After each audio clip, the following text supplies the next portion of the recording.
Okay, great. Thank you so much. Thank you also for doing this series, The Secret of Everything. And I think it's just a wonderful thing to offer to young people. There's so much heartache and drama that you go through as a young person, that if you could know a little bit about that, it is just drama and not the truth about you or the truth about life, I think it would have helped me, I know, a lot. Growing up, I grew up in a small town in southern Minnesota, and my father ran a theater. So this was, back in the day, and that was like one of the main entertainment sources, right? Was going to the movies. So I went to every movie twice a week, 3 times a week, and grew up basically with Doris Day and kind of the movies of the 50s, where there was a lot of romance and a lot of drama around romance. And it seemed to get into my thinking a little bit without my realizing it. Now that I look back at it, I can see that I kind of got caught up in that. But one of the things I thought was that boys could give me love and make me feel loved. And as a result of that, I kept searching for the right boy to do that. And I frequently picked boys that could not do that because of their own issues and their own insecurities, right? And so I went through my life thinking that I wasn't lovable because I thought that love came from boys, And when I would fall in love with a boy, I didn't even have to really know him, like I could just like talk to him once and get a really good feeling. And then I thought, oh my God, I'm in love with this person. And because I thought I was in love with a person, like that person was making me feel that great feeling, I thought that if, they were no longer my boyfriend, when they left, that they took that love with them. So it kind of felt to me like a little bit like being an astronaut, and I was floating outside of the spaceship. And then when they'd leave, it'd be like somebody came with a machete and cut all the wires that connected me to the spaceship. So I was like, ugh. And it felt like, oh my God, I wanted to die. I wanted to kill myself. All these thoughts would come in my mind because it seemed to me that the source of that beautiful feeling, which I knew I liked, was now no longer liked me or no longer wanted to be in my life or in some way was not going to be there. So I think that because a lot of people think that love comes from other people, that our parents love us or they don't love us in a certain way, our family loves us, our friends love us, that somehow there's this source of love that we give to other people or that we get from other people. And one of the things that I've learned with my study of, I'm a marriage and family therapist, so that's kind of what I do is study love and how people love each other and how they get in the way of loving each other.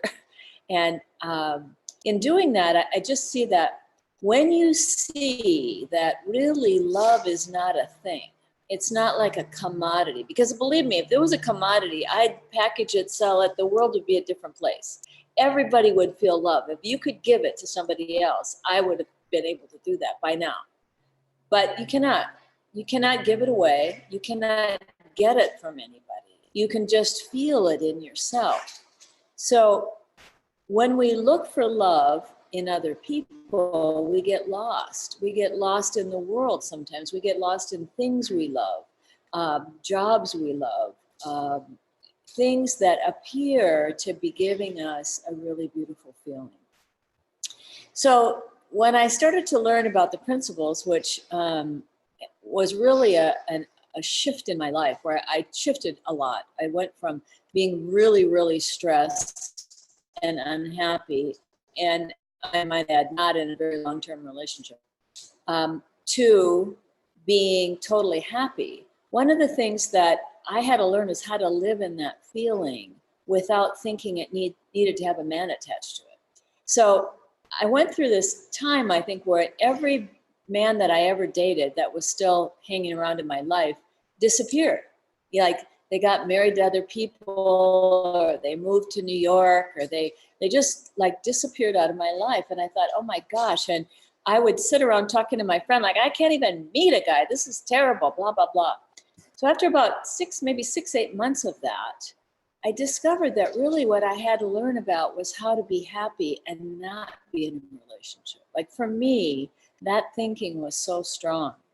And so it was like, I didn't like it, really. I didn't want to learn that. I didn't want to see how to do that. But in retrospect, I can tell you it was one of the most powerful lessons of my life, that I could be happy and not be in a relationship with somebody else and not have somebody loving me. You know, like I wasn't getting anything from somebody.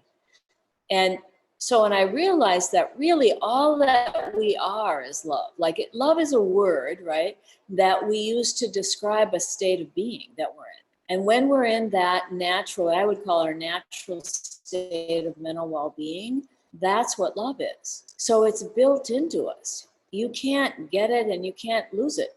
You can just look for it on the inside and kind of point yourself in the direction. Like Sid Banks, who was one of my teachers, he said, just point yourself in the general direction and then do nothing. But it's that doing nothing part we have trouble with, right? Because we want to do something to make it happen. So kind of settling into that and seeing that what we are is pure love. And then we think. And we get tricked by our thinking into kind of attributing that state of being to the outside world, to how other people are, to doing whatever that is. So to me, like learning that I couldn't, like my feelings couldn't get hurt by somebody taking their love away. My feelings could get hurt by me thinking it was personal, like somehow it was about me, or that somehow it was a validation that I was unlovable. And this was more proof in the pudding that I was unlovable. So over the years, you know, it's like the more you think about something, the more real it gets. The more you see it, the more it happens, the more you see it as validation. So over the years, I mean, like I didn't get married till I was 39. And I didn't have a long-term relationship till I was 35. So I had a lot of opportunities to validate my thinking on that, you know, I was unlovable.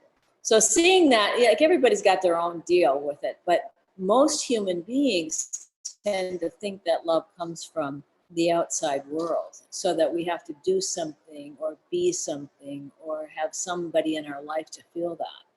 So I think that one of the most powerful things for me anyway was learning that love isn't about other people. It's really what I am and what everybody is.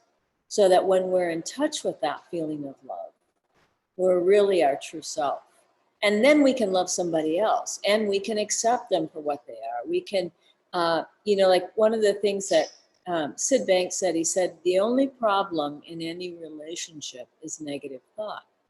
So people always say, well, I fell in love with her. We were in so much love the first 2-3 years of our relationship, or we used to have a great time dating, and now we're fighting and hitting each other and doing all kinds of crazy things.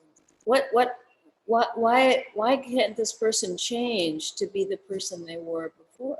So most people are focusing on how the other person should change so that they feel better. And they don't see how their own thinking about that person gets contaminated or contaminates that natural feeling of love. So like people that have been in a relationship for years and years tend to start having negative thinking about each other when they don't understand the principles, when they don't understand how thought works. And at best, people get kind of blah thoughts about each other, like, oh, I know who you are, you're this way, and blah, blah, blah. So whatever the quality of our own thinking is about the person, that's what we experience. And so when it feels like they take our love away, we sometimes get a little bit controlling, trying to make them act a certain way so we get it back, okay? But that's just the illusion that thought creates, that somehow they made us feel good. Like people fall in love and they think, oh, you made me feel love. Then after they're around each other for a while, they start having these little insecure thoughts creep in. And now they start having negative thoughts about each other. And pretty soon those negative thoughts start to look very real. So they think about it more, and then they talk about it, and the other person gets reactive, and pretty soon they're get into this negative cycle and they don't feel love.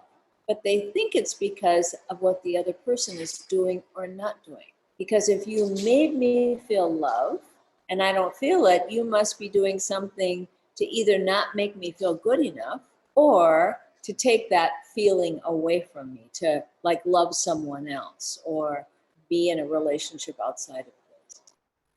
So those are the things that to me are the things we get tripped up on. You know, it's like our little ego gets in there and we think about ourselves in ways that are negative or insecure, and then we kind of blame it on the other person, right?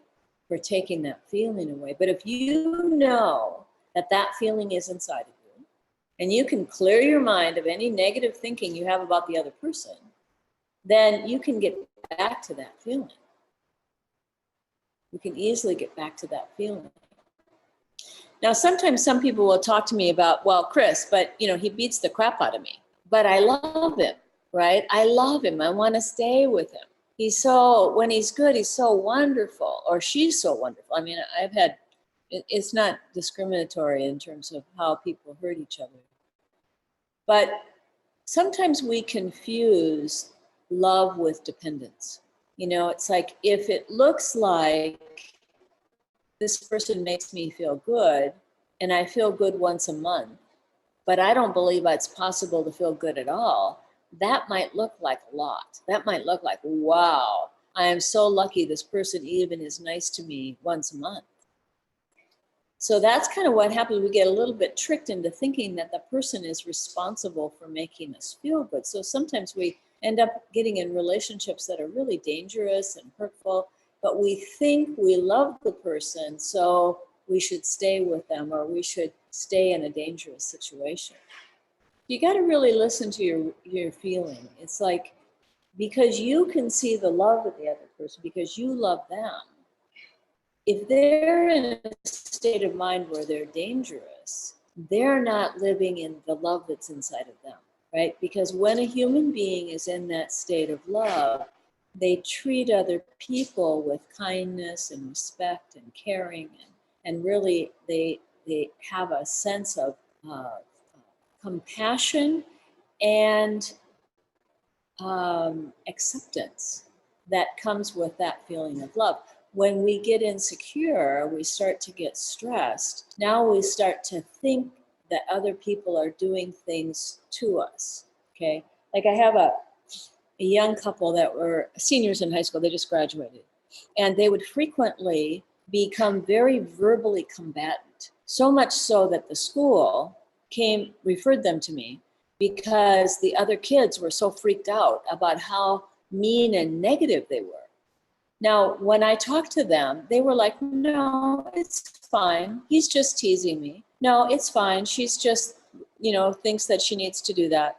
And they were really kind of unaware of how negative and caustic it was for not only for them, but for the people around them. So as we talked, I talked to them about times when they felt love for each other, when they were really able to connect and feel attached to each other and feel compassion for each other. And I said, now, do you do those kinds of things when you're in that feeling? And they said, oh, no. Sometimes we're just quiet with each other. Sometimes we're just peaceful with each other. I reflected and they said, come to think of it, we do that a lot when we're around other people. Like somehow we get a little bit insecure around other people and we start to get more reactive to each other. But they weren't really even aware of it because in their minds, they loved each other. And so a lot of times we kind of like, I think we get a little bit blinded to negative behavior in other people. And of course, sometimes we get too focused on negative behavior in other people. So it goes away, right? It's like you have to really learn that your feeling is telling you about you, okay? So if you're feeling a lot of fear in your relationship, you want to check into that. Like, is that coming from you? Is that coming from your fears that the other person is going to leave, or that they don't love you enough, or that you're not good enough? Or is it coming from being in a relationship with someone who's not living in love, who's living in a lot of their own insecure thoughts? And those thoughts make them more dangerous because they don't know that it's just thought. They think it looks like it's real. That reminds me so much of, you said you weren't married until you were 39. I think I was divorced twice by the time I was 39. So, which if I'd gotten married, I would have been divorced. Exactly. Well, but the first time, and also what you were talking about people being dangerous, it's not just physically dangerous, because the men that I had relationships with were emotionally abusive. They weren't physically abusive, so it was even more hidden in a way. They were putting me down all the time, and saying, but of course at that time I used to take that seriously. I used to think they were right, or even if I didn't like it, as you said, I was convinced I was in love. And so I somehow dismissed the fact that they were doing this. In fact, I was training as a sexual and relationship therapist myself. And we weren't taught any of this stuff about thought at all, right? So none of it made any sense to me. I couldn't understand why we were not getting on, why it wasn't working the way I thought it should. And I was seeing a counselor before we even got engaged. I was seeing a counselor because I was so unhappy. And my counselor, when he asked me to marry him, I was just so surprised. I was just so amazed, because I thought he would never do that. So I was so amazed when he did that. And of course I said yes, because I thought we would be happy. He obviously loved me, and so we would be happy if we got married. And I said yes. My counselor was like, what? Tried to get me to see that I wasn't happy. And as soon as I said yes to him, I went into the deepest depression of my life. I couldn't get out of bed, and I still didn't get it.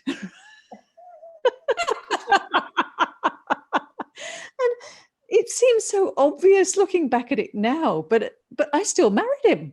I married him, and it was just crazy. And of course, I was then listening to thought that he should be different, and I wasn't good enough, and of course trying to change him and trying to change me, and that just got worse and worse and worse. So we didn't stay together very long. I think we were together, after we got married, we were together 2 years, I think. And it wasn't happy during most of that time. And it looks so obvious now, looking back, seeing what thoughts I was taking seriously. I was taking all of my thoughts seriously. And of course, I can remember one day I would be feeling wonderful, and the next day I would be feeling terrible. And then I would take the thought seriously. Oh my goodness, if I'm feeling bad, this must mean so and so, so and so, so and so. And that would just cause even more problems. Yeah. So, yeah. And by the time I came to the second one, so then I was on my own for 4 years in therapy. No, 2 years I was in therapy, in conventional therapy, right? And I wasn't any better at the end of 2 years. I'm like, I'm not going back I was paying every week to go to therapy while I was training to be a psychotherapist. And I still had no clue why my relationships hadn't worked. And in fact, I started a new relationship during that time. And my therapist was encouraging me to express my feelings. The reason my relationships had not worked previously was because I hadn't expressed myself. I hadn't expressed my feelings. So one day I felt really angry for no good reason. He just turned up late for a meal, and I really expressed it, and I told him how angry I was, and I never saw him again. So that worked really well. Yeah, really. Oh gosh. You know, it's so funny, isn't it? I'm going to take 1 second, if you don't mind, and take care of my dog so he doesn't keep bothering us. I thought he'd be fine. So sorry. I love my dogs a lot, but this is a really good example of when he does that. I was not feeling love for him for that moment. you can definitely tell when it's kind of like they don't bother me all day until I get on this to do something, and then they bark. Yeah, they're like kids. But you know, that's the deal, is that we get so, like, traditional therapy for me was like, I got way worse. I know I was thought I was a pretty good therapist and counselor. That's why I went into this. But then they tell you, right, go to therapy. And I thought there must be something wrong with me. I should be able to figure out in order to get married, right? Like, I really wanted to get married. I was getting older and older, and it's like, oh my God. And then you know, you get this kind of biological clock thing where, like, oh my God, I need to have children and blah, blah. And it's just kind of almost a panic that would set in. Like, I don't know that that's quite the way it is with young women these days as much. I don't think that they're really as needy in terms of relationships. I think that the world they grow up in, like when I grew up, you either went to college or you got married. Those were the options that you had. And then you went to college and kind of in a way to find an appropriate man to marry. And even the idea of having a career was like pretty weird. Like, being a school teacher was acceptable and being a nurse was acceptable. But like, I wanted to be a lawyer out of high school. And my school counselor told me, Chris, why don't you just be a teacher? You should be a teacher. No way, I don't want to be a teacher. But those were the expectations. Those are the thoughts in our head, right? That this is what you did to be an acceptable female human being. And so if that wasn't happening, there must be something wrong with you that would happen. I'm so sorry. When I was on the search for a husband or a man or a love, the other thing I realized is that it kind of felt almost like there was kind of it's almost like, oh, you like me, then I like you. You know, it's kind of like there was a neediness that went with my insecurity, that if you liked me, I could probably make it do. You know, it's like there was this weird kind of a need to find love, really. It's almost like, to me, it was kind of like, now that I look back at it, I was on the search for love, really. And I was looking in all the wrong places, right? I was looking outside of myself. I was looking in other people. I was looking in men. I was looking for a relationship. I was looking for something outside of me to kind of make that. And I loved that feeling. Like, I knew that. And I knew that's what I was looking for. So to me, that's like our innate health, that we all know that we want to have a good feeling.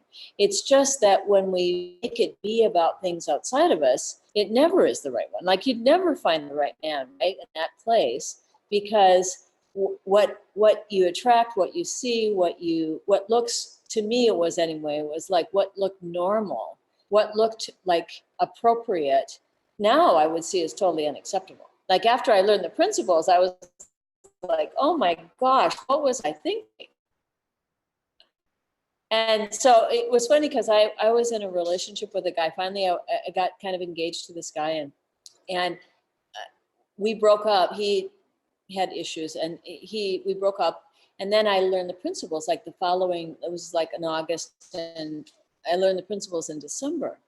Well, I was in such a great feeling. I just wanted to share it with him. So I sent him a Christmas card and I said, oh, by the way, there's this new understanding that really I've just totally changed. And I just thought you should know about it because I think it would really be great for you.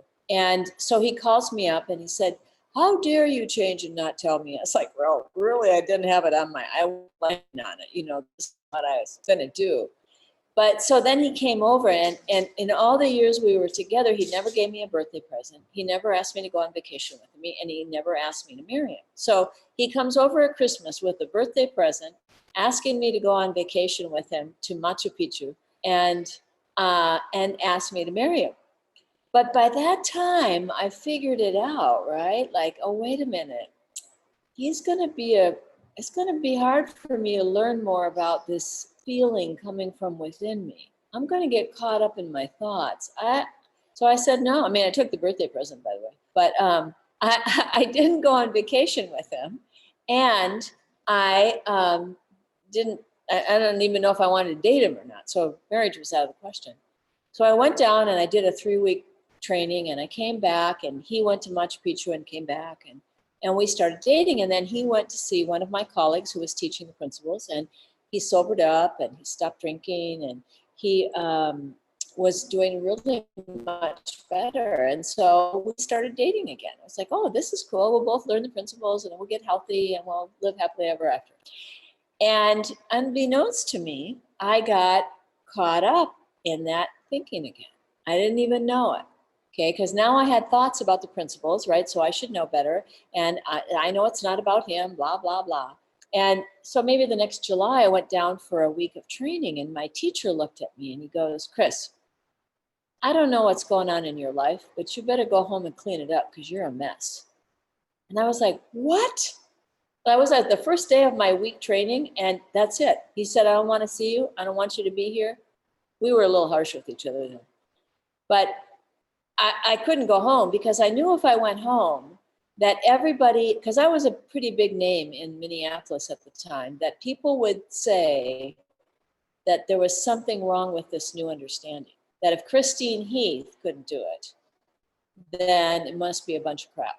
So I knew not to do that. I thought, okay, I can't do that. And I'd already paid for the week. So I hung out in Miami for a week and cried. I mean, I just cried for a week because I thought, oh my gosh, I don't know what it is. It was like kind of trying to feel your way in a dark room. And I was like, I don't know what's happening. And so I went back and to Minnesota, and this man had taken my car and he brought it over, and he kind of blamed me for having a car accident after he dropped me off at the airport. And I was like, wait a minute.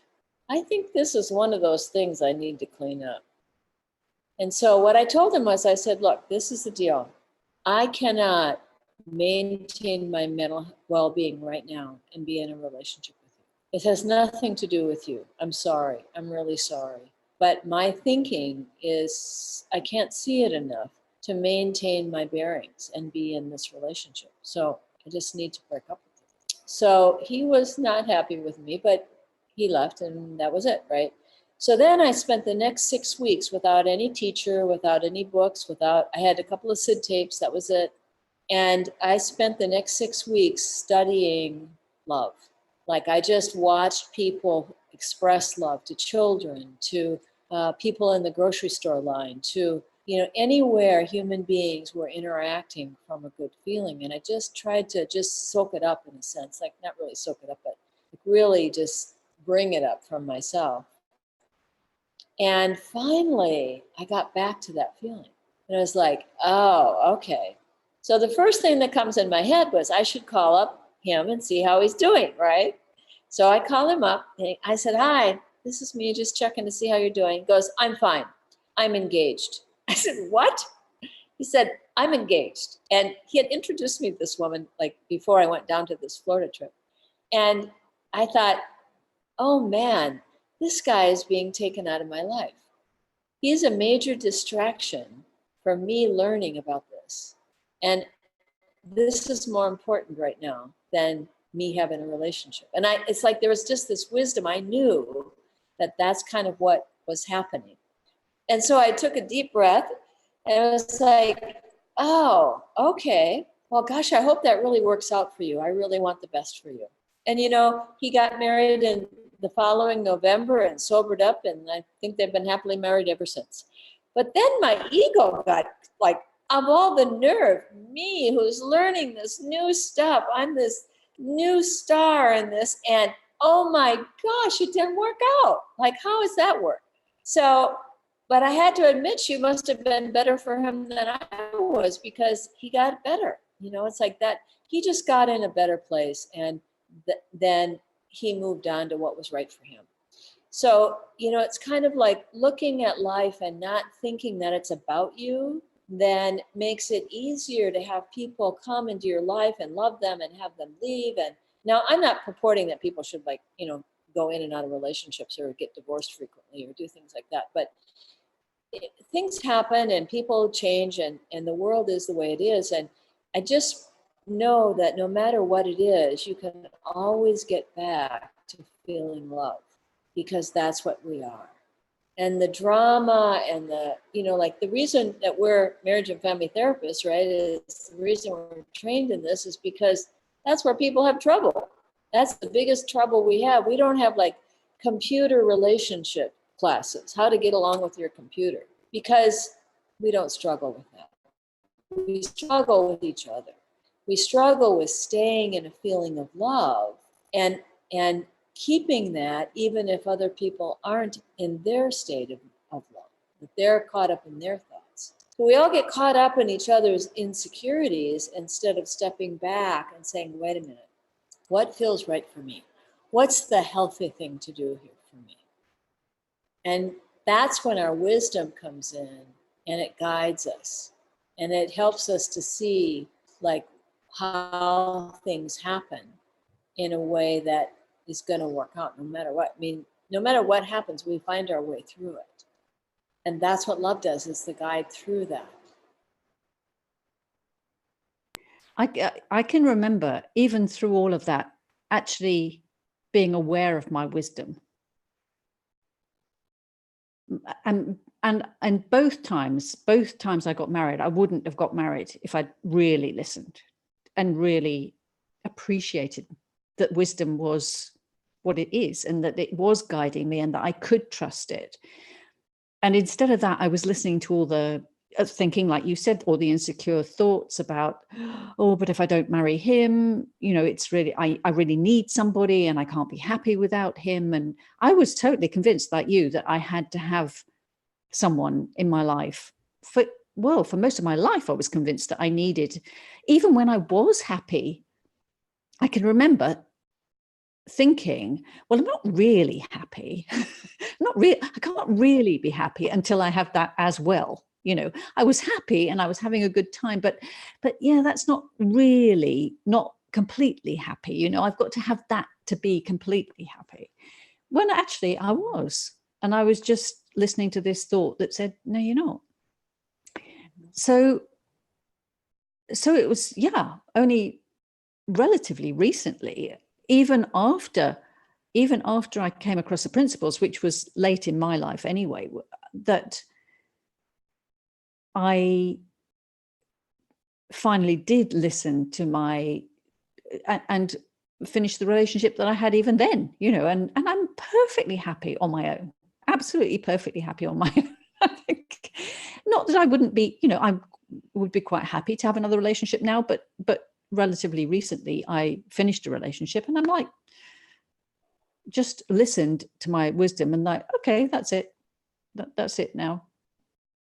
So I'm interested, as you said, these days there's not so much pressure. There's a different way of looking at relationships. And I think there may be, well, lots of different ways of looking at relationships, as there always were. But I've noticed these days that there is a lot of, that maybe some, I don't even know whether, okay, so there's quite a lot of online dating, and then there's online dating, which is where people say, oh, we're not going to get involved at all, right? We're not going to be involved at all. We're just going to have sex, right? We're just going to meet up, have a nice evening, just have sex, and that's absolutely fine, and we're happy with that. So what would you say about that? Where does that fit in, do you think? Well, I think that two things. I think that one of the things that's happened with electronics in our world and the amount of information that we have, of that people have gotten really caught up in their thinking. And so they're frequently looking for happiness in information.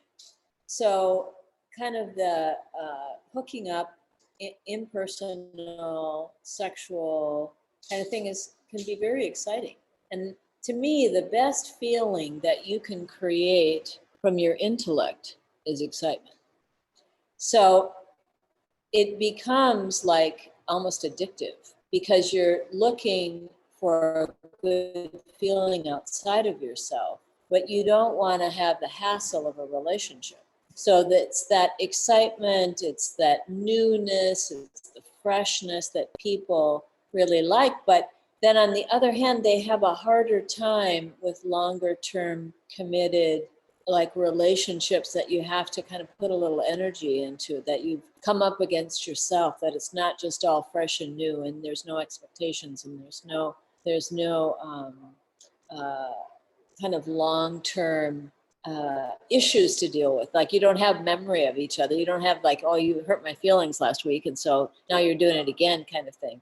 So it's kind of like, I think that as we become more technologically connected, we become less connected spiritually in a sense. So to me, it's like whether it's families or it's relationships, it's kind of like people are searching for a good feeling yet, but in their mind, they've kind of taken it away from romance. Like when I grew up, it was all about romance. And if you fell in love and got married to the right person, you'd be happy for the rest of your life. Well, with the onset of divorce being like a major thing after the 60s, I'd say. Now that's as a whole different way of looking at that being in a long-term relationship doesn't necessarily look like a place to go to feel good. And so people come up with their best shot at trying to feel good. And I think that there's also a lot of good thinking that kind of goes with that because people are not getting married until they're older. And they're more settled and in their career, they're less needy in terms of relationships.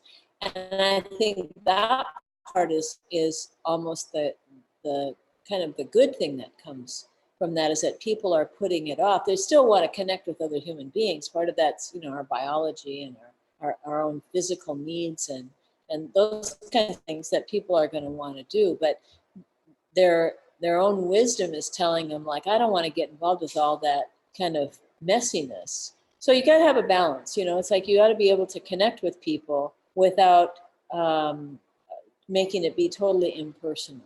Because to me, like impersonal sex, after a while gets old. Like people that do that, like they have to keep upping the ante to make it more exciting and do more kind of crazy things with it. Have more people, like we have an influx of people that are kind of into polymorphous relationships where they have 2-3 people. And to me, it's like if people just got quieter and they were able to connect at a deeper level and they felt the feeling of love for this other human being, whether it meant a long-term thing or a short-term thing, the quality of their relationships would get deeper and they'd be happier. But I think when people get going fast in their head, that having these external relationships are just kind of like, we're just filling in the blanks. Like, okay, now we're having sex. Okay, now we're doing this. And so there's kind of a frenetic feeling that they have. And I think it makes it harder to connect the more you do that. Yeah. For many people. I mean, it's like, again, it depends on. No, that makes sense. That makes sense. Yeah. And do you do sexual therapy as well in your practice? Does that, or is that just part of your practice? Does that come into it too? Yeah. Yeah, I don't really focus on problem areas to do it. So whatever, people come in and they have sexual problems, or people come in and they have domestic violence issues. People come in and they have, two busy careers and 2 kids and no connection. So it's really a wide range. I work with a lot of people that have addictions of one kind or another, and frequently people come in with couples with that. But I started off by working with some, families where there was a lot of sexual dysfunction. That was my very first clients where there was child abuse, sexual child abuse. And So I do that, but I find that normally when people settle down, they start to act sexually in ways that are more intimate and less exciting, right? It's like that kind of insecurity that people walk around with and then act out sometimes sexually. It's a way to keep that going. So when they start to recognize, like, oh, hey, I'm love, I'm okay, then some of those needy things that they do with each other, to themselves, kind of drop away. Yes, that's been my experience too. I was also asking because the sexual therapy side of it was my specialty to begin with. That's what I trained in originally, and I was the people who were referred to me, because I was working in a hospital, were mostly people who were referred by gynecologists and urologists and so on, who thought that they had a physical problem. So that's sort of why I was asking about it, because these people thought, mostly thought that there was a physical cause to, and it was really interesting to me, because even before I understood this understanding, it was obvious to me that nearly all of them didn't have a physical cause. It wasn't, and even if there was a slight physical cause, that was adding to the thinking about it, and the thinking about it was making it into a problem. And so I know that not a lot, this doesn't get talked about a lot. That's why I was talking about it. That's why I thought it would be worth talking about, because people don't realize, especially because if they think they have a physical problem, they go to the doctor, and the doctor thinks it's a physical problem, and so they're all caught up in that thinking that it's physical.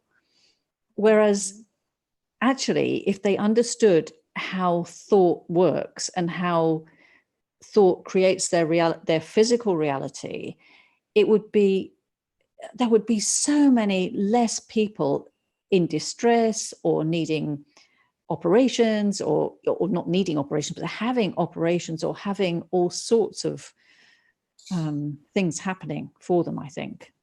Yeah. Yeah, it's an interesting thing. I often think of that too. Like, I don't know how even, like, I used to think that there was a physical kind of thing that went along with it, but as I got to even know, like working with women especially, how when they would get into a better place, like a lot of the women I worked with had been sexually abused as children, right? And so they had lots of thinking about that. They had lots of insecurity that they were carrying through time and didn't know it. And it would, like, just manifest itself in their life in different ways. And so as they kind of got back out of that thinking and they were in a better place, it was like that year, actually, at the first year I learned the principles, I went to 7 weddings.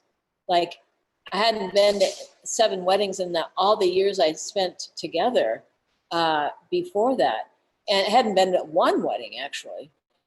I kept working towards having healthy relationships with men, right? But that never happened. And so it was really fascinating to me to see how all the things that I thought were problems that needed to be addressed so that people could be happy or that people could feel love would, when you focused on just being in a better state of mind, it would all take care of itself.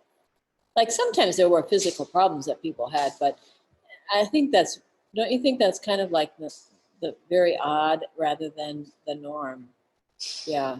Yeah, definitely. I do. I a lot of times with the women that I was seeing, it was that they were having, it was painful to have sex, or it was, or they just couldn't, they couldn't allow penetration. And it was obvious that was tension in their muscles because of something that was going on in their mind. But at that stage, I didn't know how to deal with the thoughts that they were having. I didn't realize that it was easy enough to just say, you don't have to, this is how thought works, and you just don't have to take it seriously.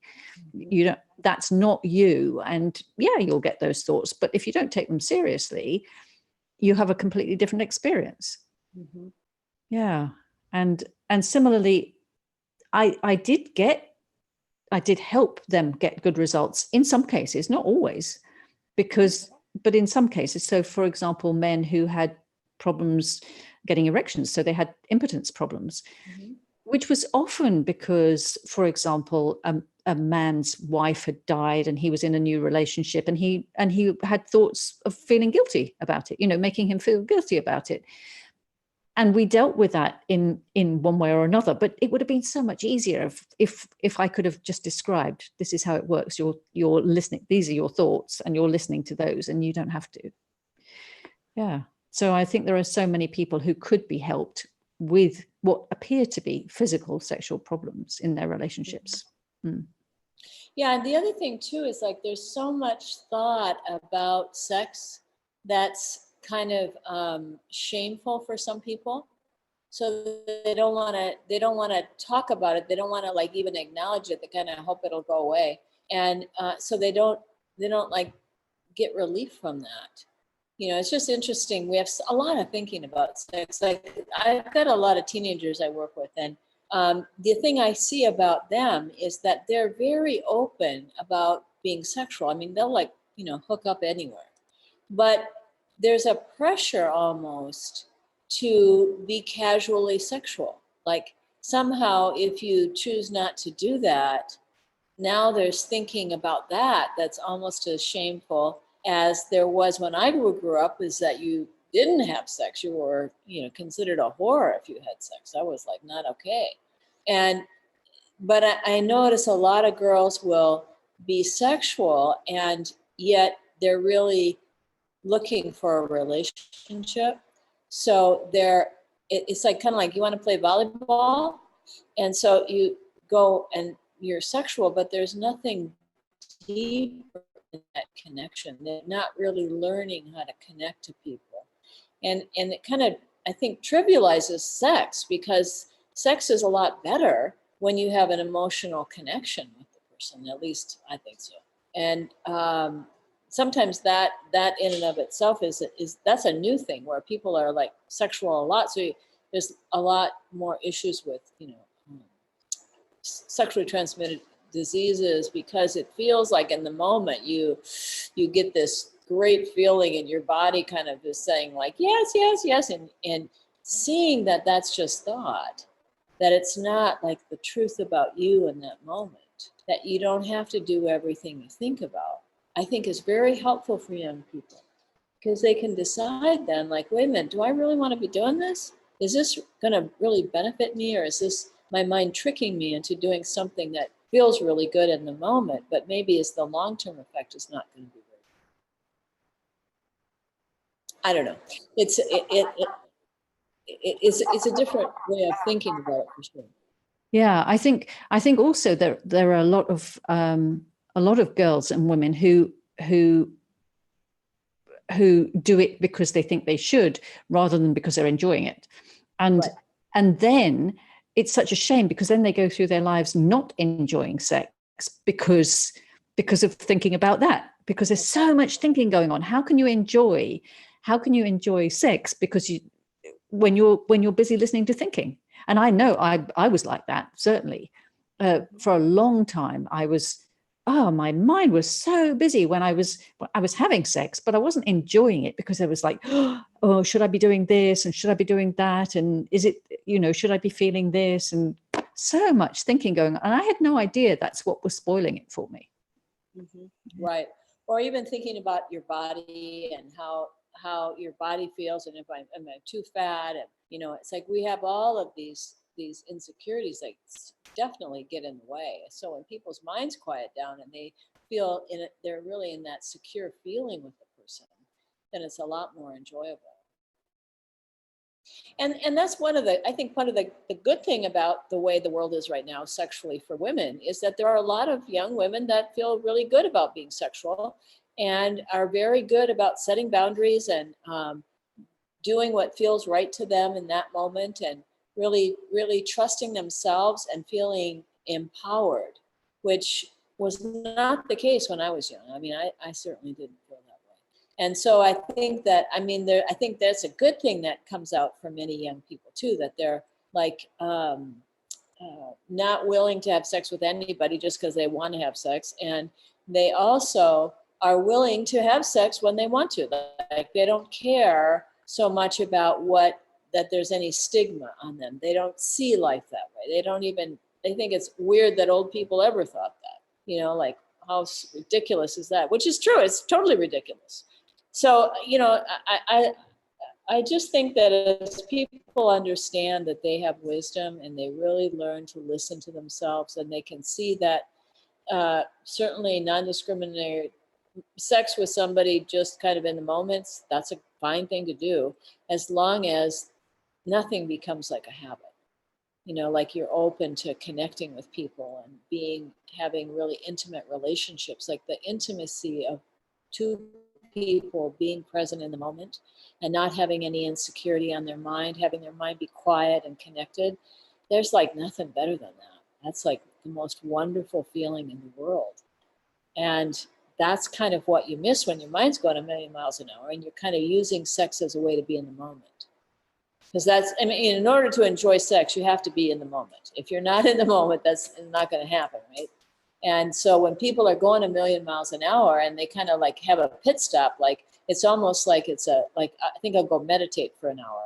It's like, I think I'll go have sex for an hour. It's like, okay, great. And then they go back to being speeded up again. So it's kind of just really listening to yourself to see what feels right for you in that moment at that time. And, you might make some mistakes with that, like, oh, well, it's like you just forget about it and keep going. Like, I think that's the learning curve for a lot of people, is really learning to listen to what's right for them, what feels good for them, and trusting. And in your practice and when you're dealing with relationships, do you see couples or do you see individuals? Because a lot of relationship therapy is about having to see couples, right? Well, I do what my wisdom tells me to do in the moment. Like right now, I've got a family I'm working with where the two daughters are very high functioning, like super, super intelligent. They want to be Olympic swimmers. They're just talented. And their parents are divorced and in very bad kind of custody battles. And so they were referred to me because they've been to all kinds of therapy and they've been to individual therapy and they've done everything. And they were referred to me because I was working with another case and the woman was talking to me about this case. And I said, well, this is what I do. So I met with everybody separately to kind of feel them out. So if people can be in the same room together without bumming each other out, I would do couples. I do the session together. If they cannot, then I don't put them together until they can. So we put them together, and the first one was pretty emotional, but it turned out with a nice feeling at the end. Like they gave each other a hug at the end, which was like a major miracle. And then both of them started thinking during the week, right? And they both called me up, well, I don't want blah, blah, blah, blah, blah. I said, okay, stop. We're not talking about that. We don't care about that. We're just staying focused on how to stay in a good feeling with each other. So we had the second session, and then they both kind of came to this place of kind of recognizing how the past would come forward in their thinking and then totally get in the way of them feeling love for each other, because they still love each other. They don't want to be with each other, but they still love each other.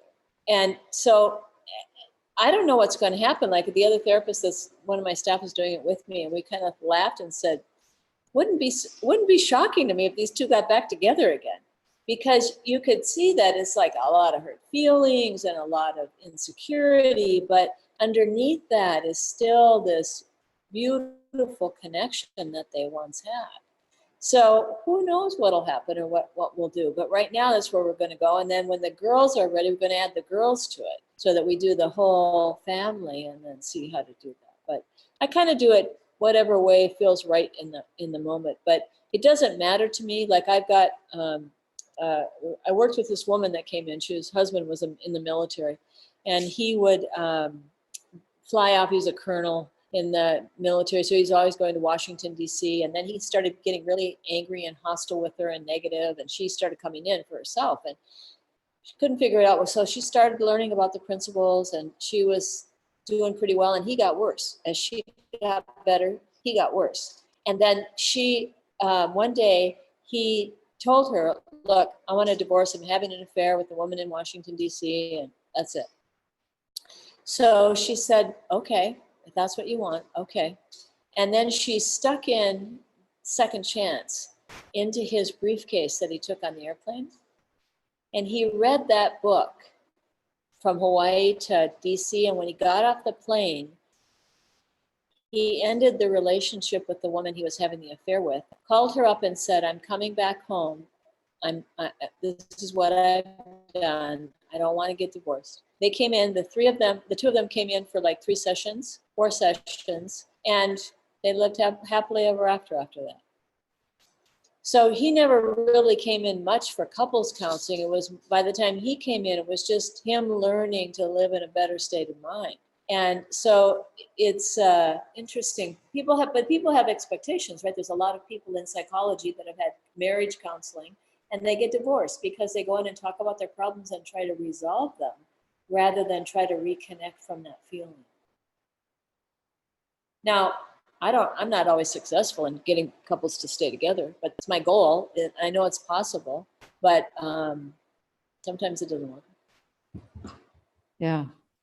At the end of my marriage, we did go for marriage counseling, but the only thing that we agreed on because it wasn't like this. It wasn't like you're talking about. It was, again, about compromise and about which, that's not going to work, is it? And the only thing that the two of us agreed on, we actually came out of the sessions quite often feeling better because we both agreed that he was talking a load of rubbish.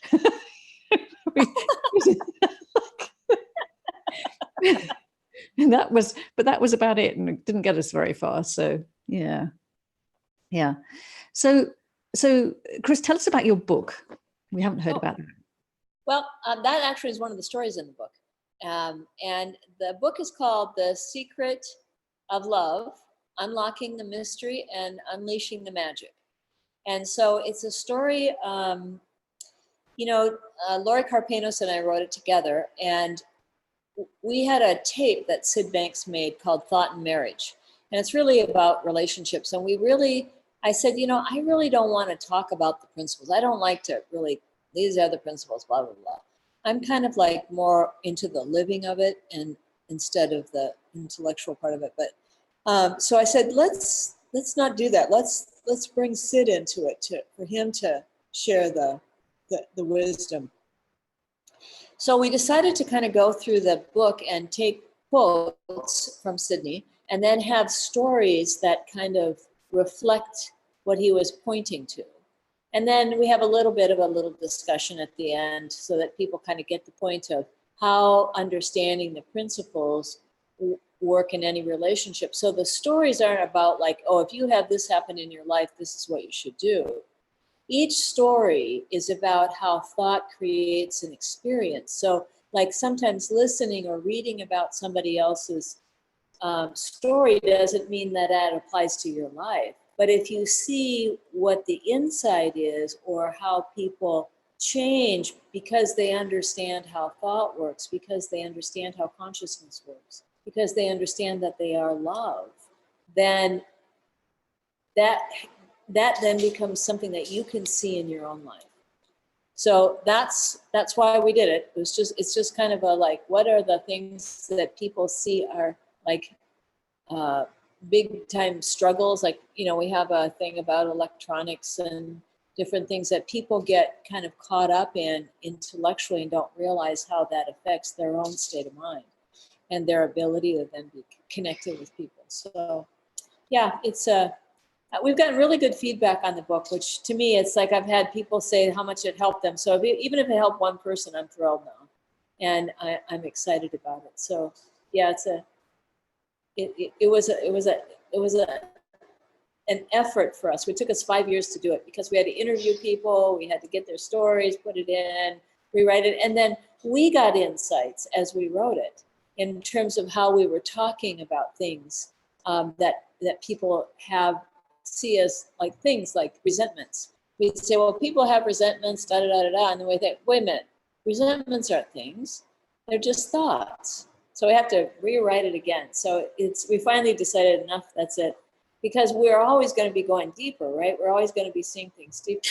So we finished it, and yeah, it's available now on Amazon. I'm not sure if it's Amazon UK. It's supposed to be coming in Amazon UK soon, and they're also doing a audio for people that like to listen. No, it's definitely on Amazon UK. Oh, great. I don't know. It would be great when the audio book comes out, because people love the audio books, and I love the audio books too. So yeah, and it's coming because I had to tell them how to pronounce some Hawaiian words and names that were in there. So it's great the way you've done it. I love the way the book's written. So there will be, while you just think about whether there's anything else that you want to add that we haven't gone over, I'll just say to people, we haven't got any questions at the moment, so I'll just say to people that there will be a link underneath this video on YouTube for you. There will be a space for you to ask questions or to send comments, and I will pass those on. And also there will be a link back to the page on the website that's got all of Chris's links to the book and to her website and to anywhere else that you would, if you want to find out more about her or get in touch with Chris. So anything else that you want to add? The only thing I want to say, is that clearly the love that comes through you is shown in this series that you've done. And I can't tell you how much I appreciate you doing it, because it's really a beautiful thing. And I'm so honored that you asked me to talk and be a part of it. So thank you. Oh, thank you very much. And I've really enjoyed this conversation. It's been really good. And I hope that other people have got something out of it too. So great. Thanks very much for being here. See you again. Okay. Ahui ho. Bye. Bye.